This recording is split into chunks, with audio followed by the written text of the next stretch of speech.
যা শালা, আজকের পর থেকে তোকে যদি এই ঝিলের আশেপাশে দেখি তাহলে তোকে মেরে ফেলবো আমি। আরে ভাই, এই ঝিলে তুই কেন পেশাব করিস? জানিস তো জলপারা ভেতরে নিয়ে যায়। আরে ভাই, এই ঝিলে আমি জেনে শুনে পেশাব করি। কেন?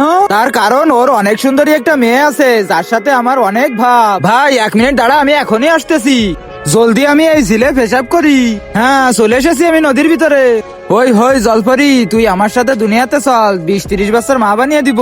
আমার বাচ্চার মা হতে কেমন লাগবে তোমার? আরে কে রে পিছনে ষাঁড়ের মতো চিল্লাচ্ছে? আমি শালা। আরে শালা, আজকের পর এখানে দেখলে না তোকে গর্ভবতী বানিয়ে দিব।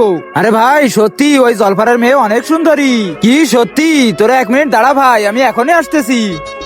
জলদি আমিও গিয়ে পেশাব করি।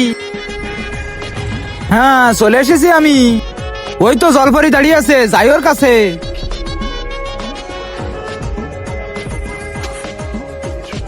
আরে শালার হারামি, আজকে তোকে আমি আজ জিন্দা ছাড়বো না। হ্যাঁ, ওরা সবাই তো তোমার মেয়েকে বিরক্ত করেছে, ওদের তো কিছু বলনি আর আমাকে জানে মেরে ফেলবে। আরে শালা, ওরা সবাই আমার মেয়েকে বিরক্ত করেছে আর তুই তো আমার রানীকে বিরক্ত করেছিস। হ্যাঁ, এটা তাহলে ওর রানী? হ্যাঁ। দাঁড়া শালা, এবার তোকে আমি মজা দেখাচ্ছি। ইয়া!